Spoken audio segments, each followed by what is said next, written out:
Hey guys, it's Tom Higgenson from the band Plain White Tees, and this is I Effin' Love That Song podcast. Each week I'll have an amazing songwriter join as a special guest to discuss their stories behind some of your favorite hit songs. The other night I had an amazing conversation with a dear friend, Shelly Peiken. Shelly has written some incredible songs. She's written for NSYNC, Brandy, Celine Dion, Cher. One of her most famous songs is What a Girl Wants by Christina Aguilera. Oh, also, she's written with the Plain White Tees a few times. She's written All That We Needed with me and You Belong with me. And just an amazing, amazing person, amazing writer.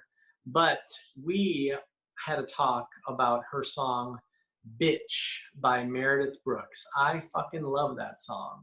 So here's a little bit of our conversation. Don't you wish you could just get in a room with somebody and write a song again, or what? Yes, because I have to tell you, I have not written a song over Zoom. When all this happened, that's all I talked about. Oh, that's what we have to do. But I haven't done it. This Friday I have my first session, because you know how I am. Like, we've co-written together. Writing with somebody is a very personal experience. And when things go well and you're excited about something somebody said, the energy in the room matters, you know, or so you might like grab somebody's arm and go, oh my God, I can't believe it. Oh my God. And you can't do that on Zoom. And then there's a latency, and I don't know, but I just thought the other day, you know, somebody hit me up to do it, and they were making a record and they're signed. And I thought, this could be going on for a really long time. And how long do I want to go without actually getting my sustenance? I mean, I write a lot by myself, and you do too, I would imagine. Yeah. And I enjoy that, and I don't want to stop, but I really miss the company, you know? Oh, yeah. Miss the company. Like you said, there's just a certain magic and energy in the room that you can't really replace, you know? On a screen. I love doing it myself. Like, I obviously wrote a lot of our big hits were just songs I wrote by myself. I also love just getting with a friend and just writing, and it seems like there's less pressure almost. It's like when I'm by myself, it's like, okay, I've got to get in the zone. I've got to feel like I'm detached from the world, and you know, but writing with a friend is just fun. You know what it is? It's masturbation versus song sex, right? Ooh, it's either you're doing it by yourself or you're doing it with somebody. And which I nothing against masturbation is right. But you got to have both, right? Yeah, totally. They're both really important. They both function in a different way, and they both give you pleasure in a different way. But you know, you sort of need both. I'm going to have my first session on Friday, and we'll see how it goes. Well, wear protection. So check this out. You know, I've got a side project called TLB that's like punk rock. So I've been writing actually a ton by myself, and we actually got together, wore the mask. We were like a few songs away from having an album finished. So it was like, man, let's just do it. Social distance, you know, finish the album. We did it, and it was weird, but it felt good because it was like, it felt somewhat of normal, you know, even though it was like totally weird and different and kind of uncomfortable with masks and distancing, but it at least gave us a little bit of sense of that normalcy that we're used to, you know,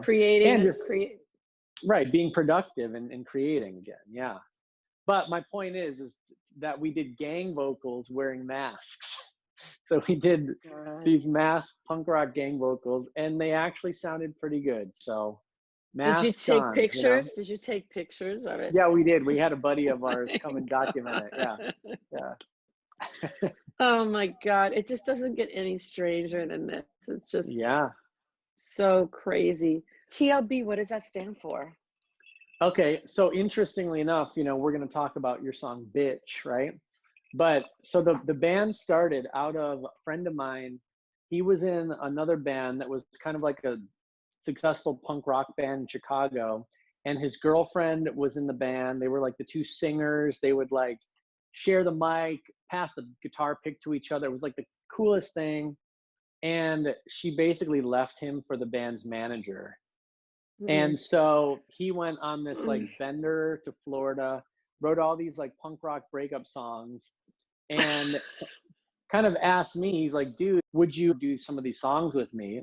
And so I was like, hell yeah. He's like one of my best friends. So it was like fun. And we've made music before together. So we got together and started doing it, and we started playing shows. And so we needed a name. And so we named the band That Lying Bitch, because it was all about this girl. Yeah. I mean, that's a pretty punk rock name. Right. But once, the dust kind of settled on it, and especially with like, all of the craziness, the Me Too movement and everything, it was like, you know what, like, we don't want, obviously it came from a very organic and honest, but you we didn't didn't want want women to to get be mad at you. right. Well, not even that, just didn't want to be we didn't want someone to not give us a chance even, or judge us strictly based on a name or take it one way or another, so we decided to go TLB. And TLB is kind of fun because now we can say my favorite is the Tender Lovin' Boys. That's what we're called. You can make up stuff. You could make Yeah. up, right. Every time somebody asks us, it's something different. So TLB. Right. Yeah. That's right. Because listen, just having anything with bitch in it is an issue on social media. So you have the whole band name with more than just bitch.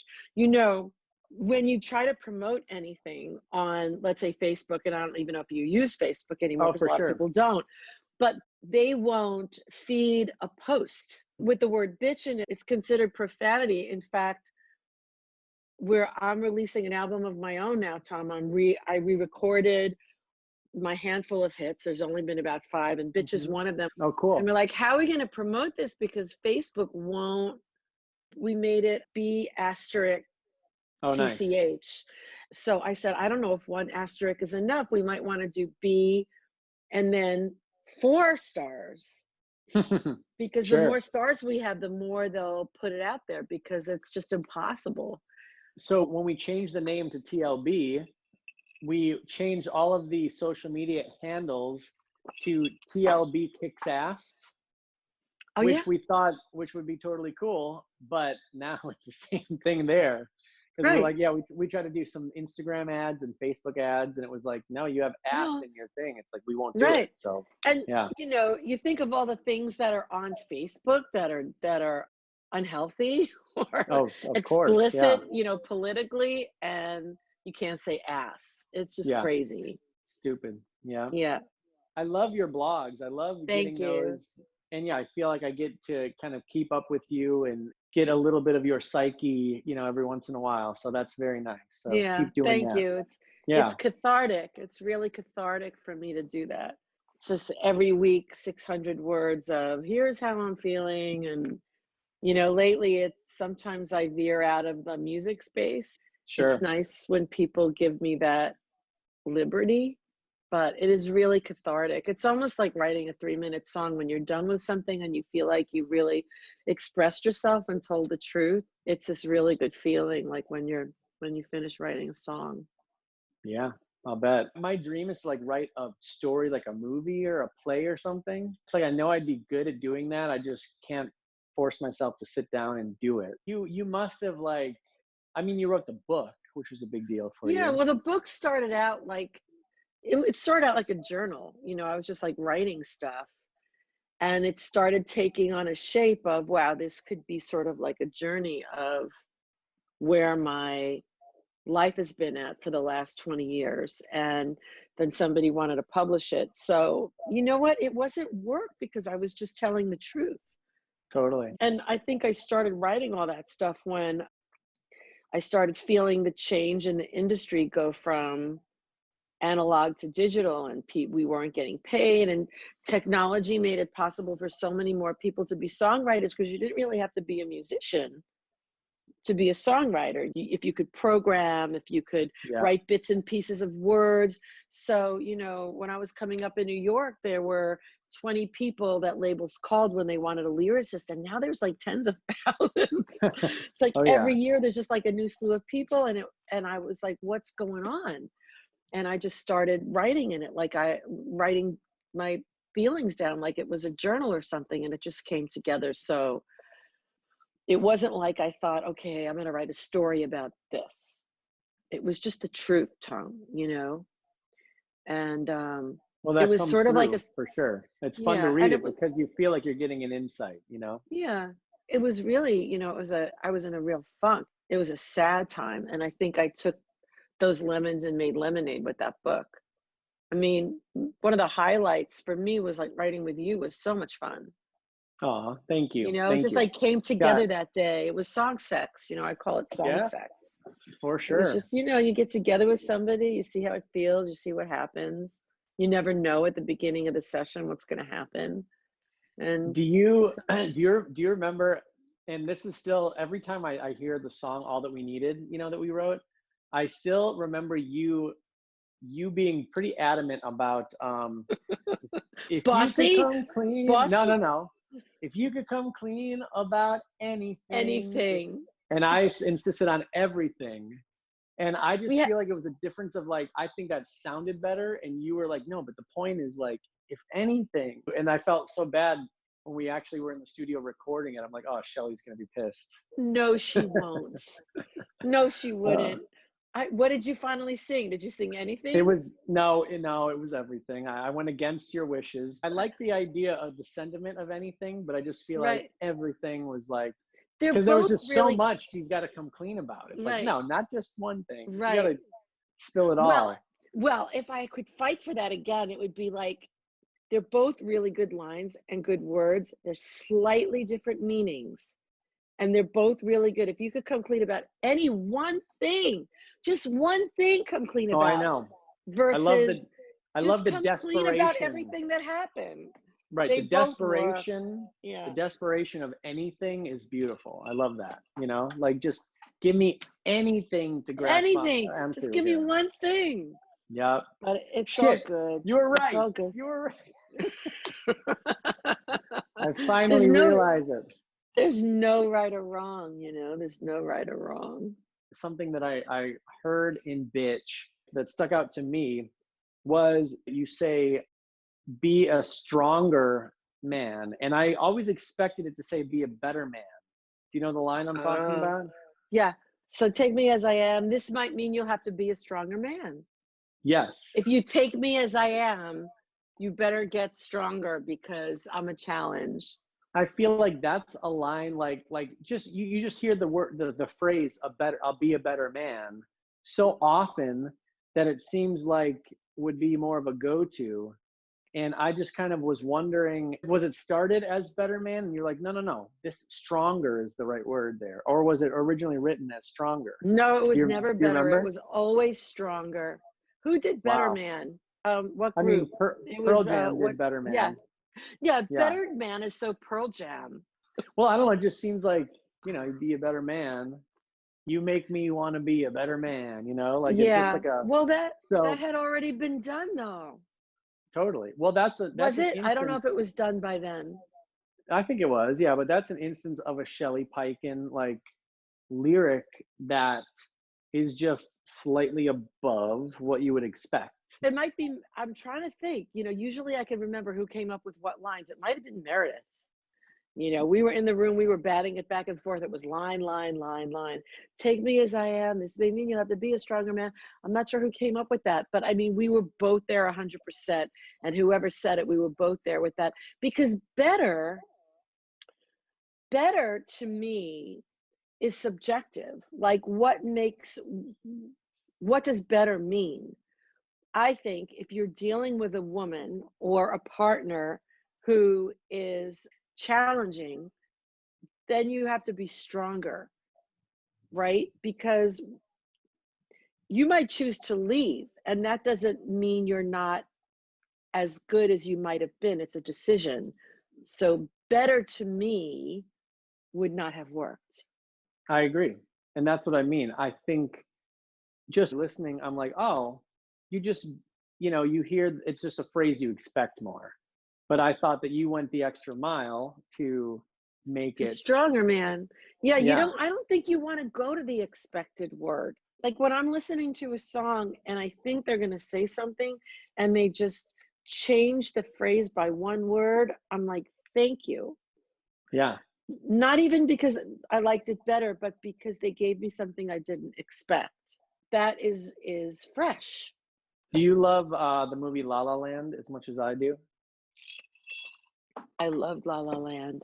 My go-to is in that one song. They say, "The water was freezing. She spent a month sneezing." Like, when are you gonna hear sneezing in a song? You Right, know, it's like one of those words where I'm like, whoa, they just said sneezing, and right, it's so perfect and it's so good. right. You'd expect to hear dreaming, right? Sure, exactly, Something something more like that. generic. Yeah, and the word sneezing, it's like, when I've worked with Billy Steinberg, he was always use the word that's not beige.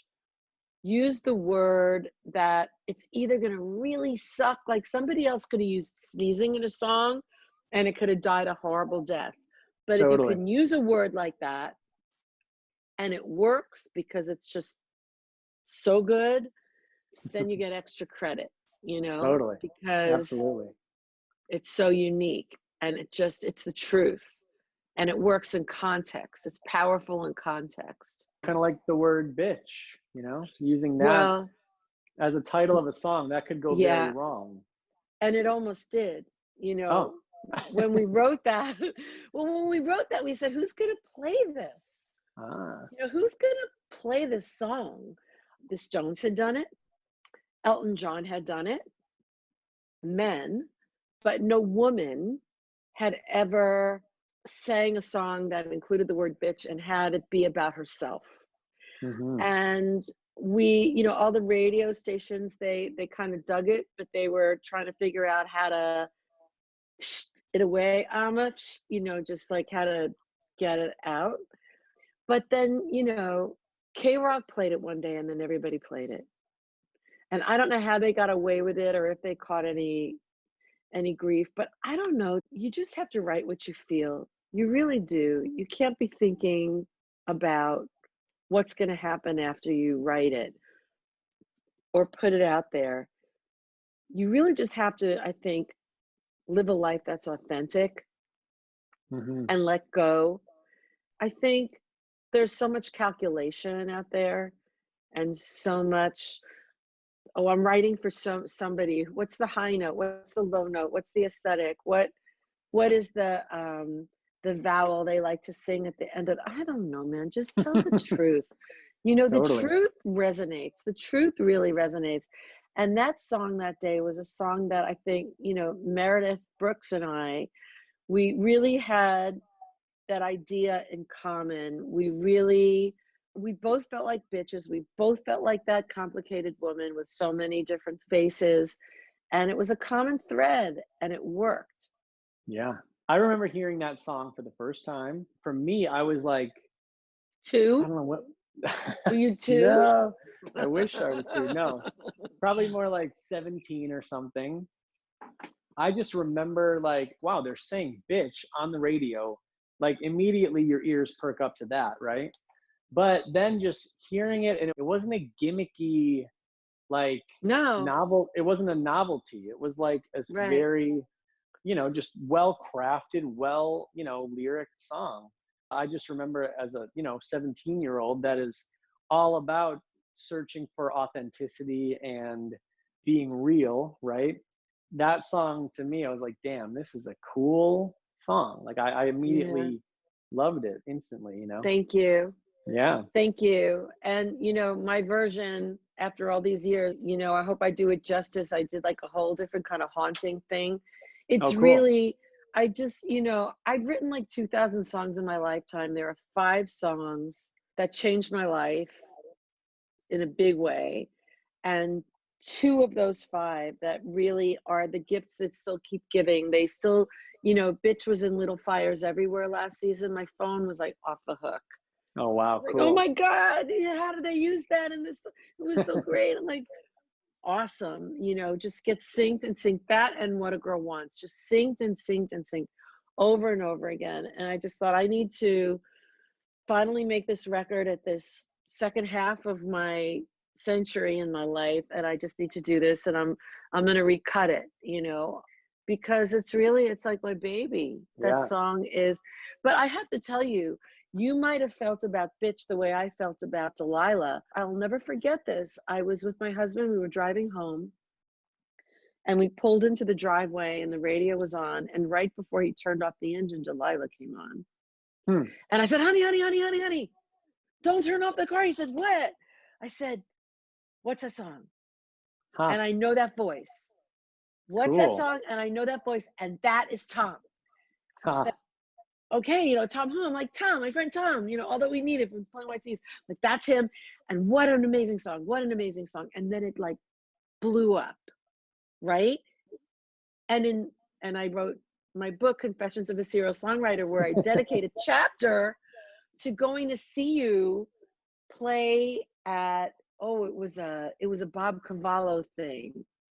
Sure. And I was so happy for you. You know, I was like, oh my God, I got to go backstage. I got to give Tom a big hug, tell him how proud I am that he wrote the song, although it had nothing to do with me. So I don't know why people say I'm so proud of you when they had nothing to do with it. So I got backstage. I'm like, Tom, oh my God, I'm so proud of you. And you're like, no, B-tch. I'm like, no, Delilah. And you're like, no, B-tch. I'm like, no, Delilah. Yeah. I mean, every songwriter should have a song like that in their lifetime. Well, thank you for that story. But, it's like, just like you were inspired by things leading up to B-tch, like B-tch was one of those songs, a touchstone for me, where I was like, man, you can be honest. And I feel like, being able to hear songs like B-tch on the radio maybe gave me a little bit of that freedom to be honest and, to be vulnerable, for sure. Thank you. I don't know if you know this about me, but Alanis Morissette's Jagged Little Pill, that was one of the biggest turning points for me. That went from me going from like, oh yeah, I love music, music's cool, to me being like, I want to make music. I want to write songs. I want to do this, because that album was so vulnerable and so raw that I think obviously it struck a chord with a lot of, 28 million people or whatever it was. Right. And then when I heard B-tch a few years later, it tapped into that same vibe that I loved about Alanis. It was like an extension of that. It was just this rawness. Yeah, exactly. It was just beautiful. Yeah. Well, thank you. That's like an amazing compliment. Did you guys have any, like, in writing B-tch, was it in that Alanis Morissette moment? Was that a conversation at all? Like, Alanis said, are you thinking of me when you fuck her? We can say B-tch or anything. Like, did it tie in at all? No, it really didn't. When somebody goes, well, look, this song was written completely 50-50 with Meredith and I. If she did not exist, the song wouldn't be written. But the truth is, I was driving home one night and I was in a really bad mood, and I was thinking about how everybody in my circle was having success except for me, and I had been in the business for so long and I never had a hit. And I thought, and I'm in a really bad mood, and PMS had something to do with it. And I'm going home to my boyfriend, who was my boyfriend at the time, and now I'm married to, all these years later. And I know, he loves me no matter what, even though I can be such a bitch. And then it occurred to me, I'm driving my car, and it occurred to me, oh my God, that would be a really cool song. Who could I write that with? Who could I write that for? And I had met Meredith recently, and I had gone to see her play, and I thought, yeah, I get her. She's really good, and she really believes in herself, and she can play, and she can sing. I bet you I could write this song with her. I didn't know how to approach it, but I knew I could write it with her. And I called her the next day, and I said, you have to come over. I have this great idea. And she sat with me in a room, and we wrote it from start to finish. And then she left my house, and she went over to the home of Geza X, who lived in the canyon, and they demoed it. I didn't have anything to do with that demo or the approach they took, which was sort of like right in your face, female empowerment, Alanis. She did that by herself with Geza. And I know when people heard it, they kind of thought it was Alanis, but it wasn't. And thank God that the song was unique enough to stand on its own, because if it was simply a song that was produced like Alanis, but wasn't a really strong or memorable song, it would have always been sort of remembered, attached to only the Alanis sound. But I think it has respect because it was saying something that Alanis hadn't said yet that was unique. But yeah, I wasn't part of that. I wasn't part of that demo, and I thank God for it because I don't know what I would have said. It should Sure. sound like if I was in a room, I might have said, "Let's go acoustic and coffee house." I don't know. Like my Sure. radar really goes askew sometimes. Well, just for the record, I actually enjoyed the fact as an Alanis fan that this was something else that was like, it lived in the same world, but was Right, different enough to be its own right, thing. So I right. could like, as a fan of the one thing, I could appreciate the other thing for what it was, for Yeah. sure. Thank you, and thank God for it. It's really hard for songwriters right now. When I was coming up, it was all physical copy. If you had a song on an album that went platinum, let's say you wrote it all by yourself. Let's say it was a Delilah, you wrote it all by yourself. Let's say it wasn't a single, it was just on an album and it went platinum. That was 9 cents for you for every copy sold. That was $90,000 for a song that wasn't a single. Wow. And it's really hard for songwriters starting out now Hmm. to sustain a livelihood. It's just really crazy. I mean, you came in on the tail end, I think, of Yeah. physical copy selling, right? Hmm. So you saw that difference. It's really tough, and that's why when B-tch gets synced, I mean, if B-tch gets synced in a film or TV, you can make that sync fee could be 20, 40, 50, $100,000 if it's in a commercial. You're doing so much better than if you're waiting to get a million streams. A million streams on a delivery service is Yeah. $5,000.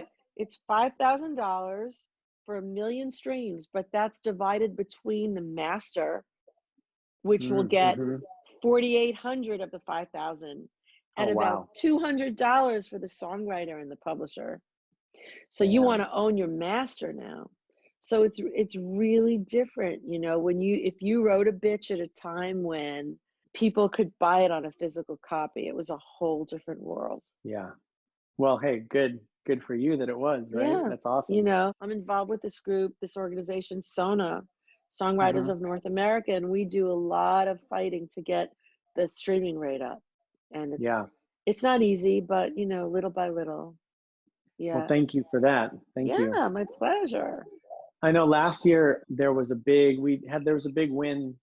Was it last year or the year before? Well, the I know Music there was, Modernization Act passed, yeah. and that will be implemented. And it's not a perfect piece of legislation. This is not very sexy talk, but it's not a perfect piece of legislation. It'll improve, and it had to pass because if it didn't pass, it would have taken another decade to find anything to move in the right direction. So it got passed, and now we will improve it, and it'll get better. Songwriters need to register their songs. If they have like 3 songwriters on that song, they're going to need to register it. Everybody needs to register it with the exact same splits that everybody else is registering it for. So if somebody registers a song 50-50 and somebody else registers a song 51-49, you're not going to get paid. So Wow. you have to register it, and Spotify and Apple Music and Deezer and whoever need to know exactly what that split is in order to pay out on it. And sometimes I wonder whether they hope it won't be registered by everybody consistently, because then they can keep that money, put it in the black box, save it, and not pay you. So everybody has to, so it's like a prophylactic. We're getting back to song sex. When you get in the room, before you leave the room, after you write a song with somebody, you've got to like fill out a form and say, we agree on these splits. It's 50-50, it's thirds, even down to the 0.1, like 33.3, 33.3, 33.4. Who gets that 0.4?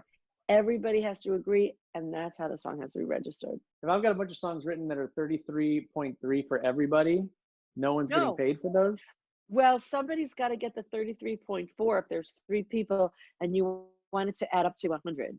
And everybody, all three people have to agree on who gets the point for, and that's how it has to get registered. Wow. All right, I'm gonna go look into every song I've ever written Yeah, tomorrow, I think. Just yeah, to make sure especially that the new that's ones. crazy. Huh. Because they don't have to pay you. They can say, well, Wow. they couldn't agree on the splits. Wow. I've got a great question for you. What have you been listening to lately?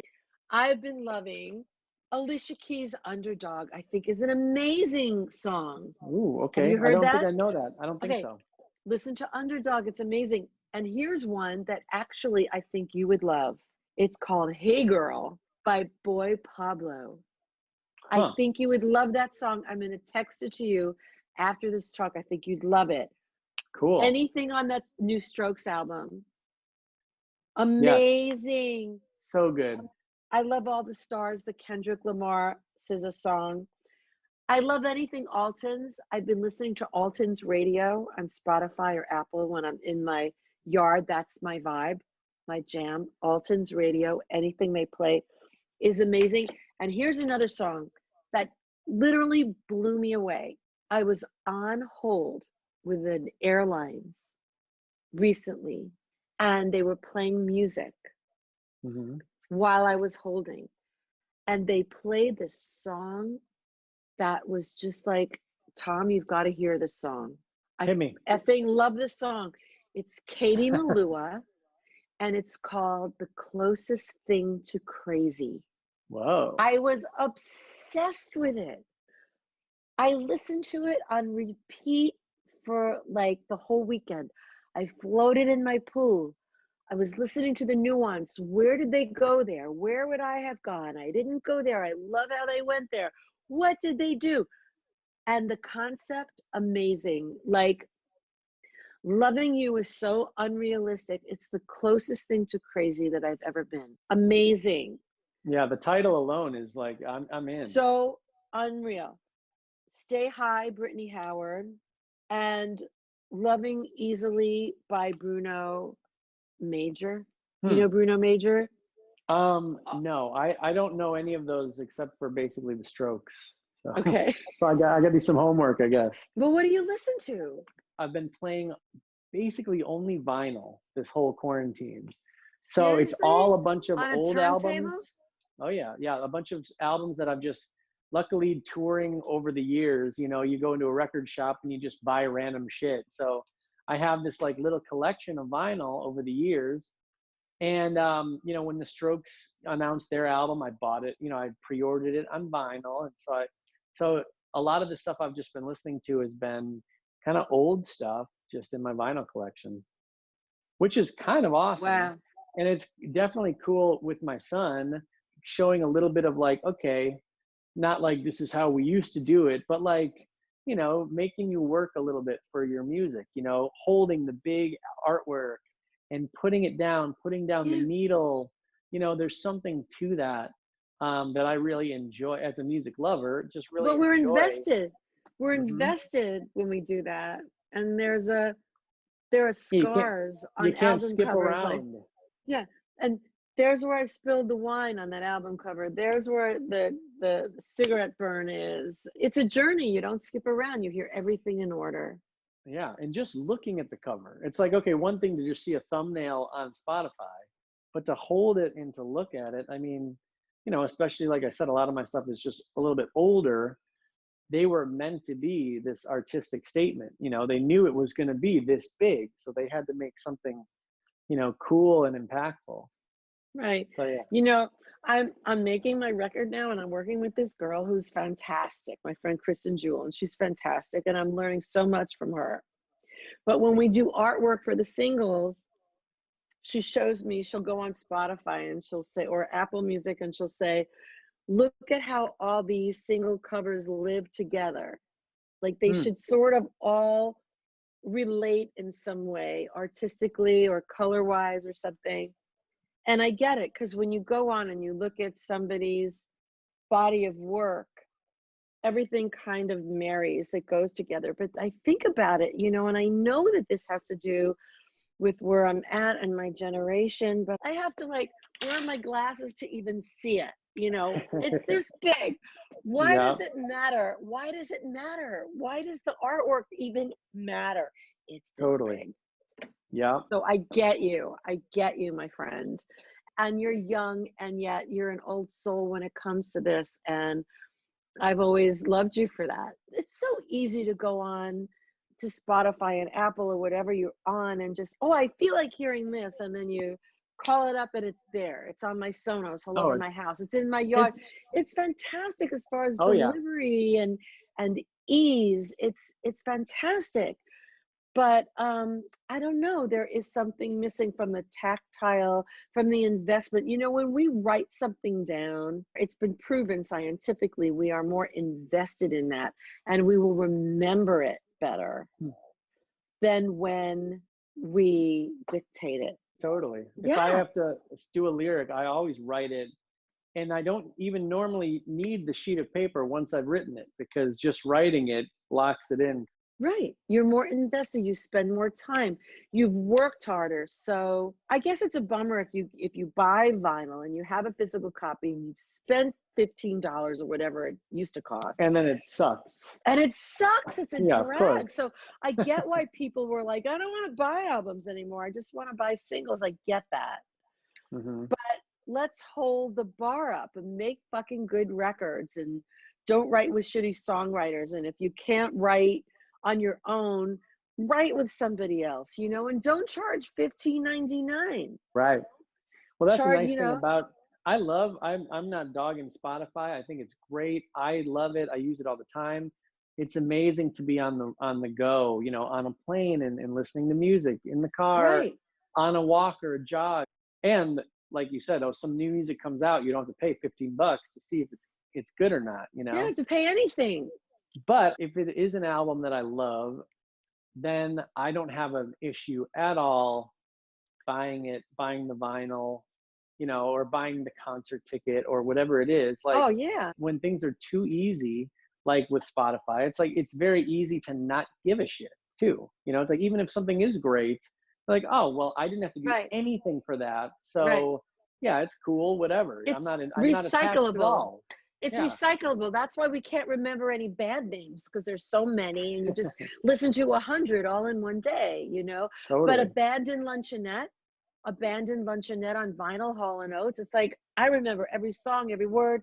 And I don't know, Tom, is that because it was $15.99?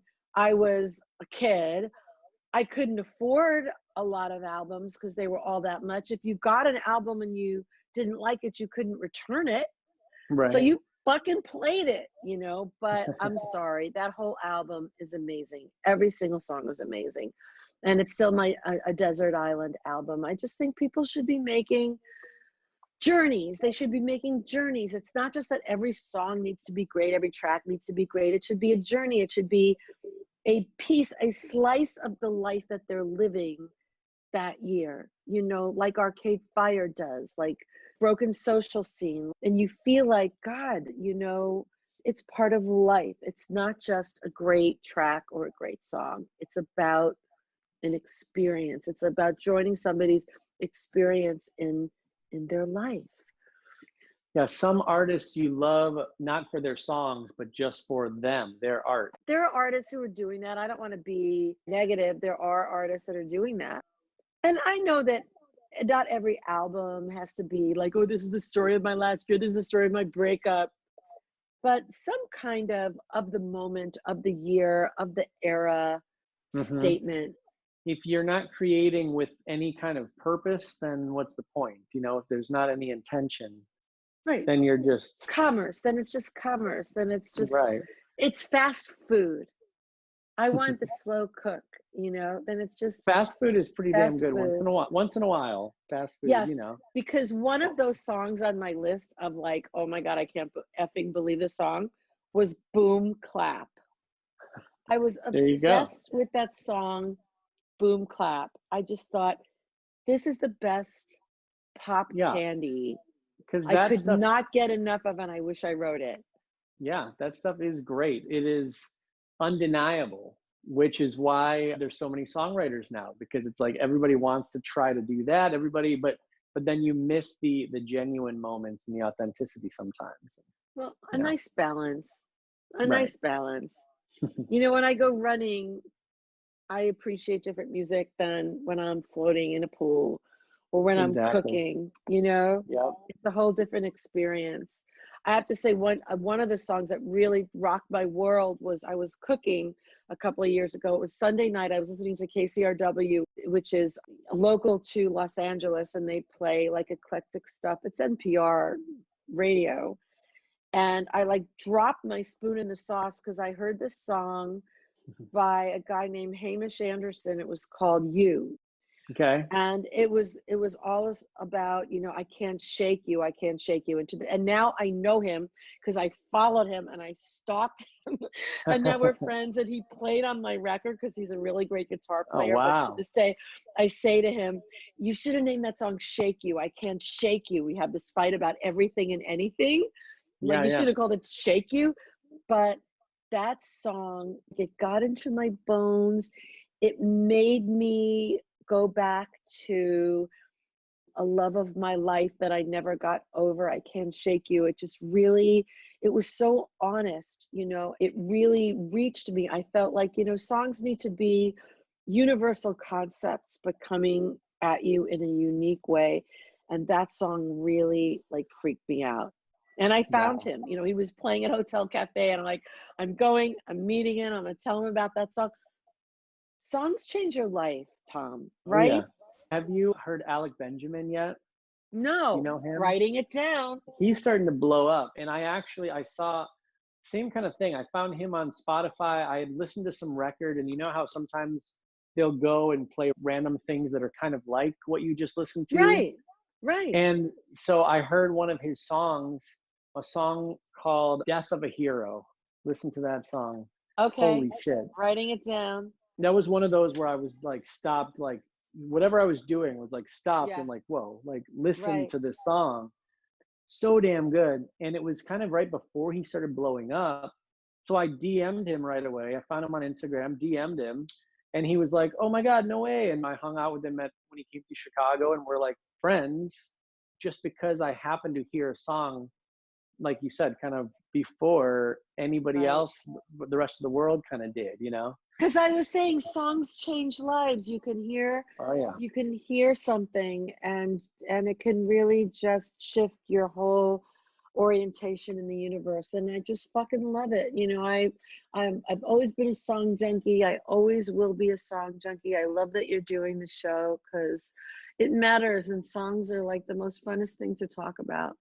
yeah. I mean, I'm like the reason I think that I'm, you know, a good or decent songwriter is because I You're a love, great songwriter. well, thank you, but I love songs so much. And I love music. That's always been my go-to, or my thing that, you know, if ever I was down, if ever I was up, if ever I was, you know, in need of anything, Right, a song could always get me there, and a song could always, right, you know, cheer me up or fill right. whatever that hole was. And so, like I said, I just started when I was like 15 or 16, just started writing and just never stopped. And I think it's, Yeah, yeah, it's my appreciation for them that yeah, really, I think, makes me good at it. yeah. And it's So yeah, medicine. It's so just, medicine, oh, 100% medicine. you It's know? like, it's therapy. It's, yeah, it's everything. It's So yeah, so everything. this just talking, being able to geek out. I know we didn't talk too much about B-tch because No, you that's know, just kind of okay. catching up I'm and so everything. sick of talking about me. I'm sure, yeah, you've talked about B-tch for years, right? Thanks for writing that great song. Thanks, and Thank I mean, you, I could honey. have done this with you on a few different songs, so maybe we'll do it again. Do Thank What a Girl you. I'd Wants or love to. something. Yeah. Anytime. Anytime.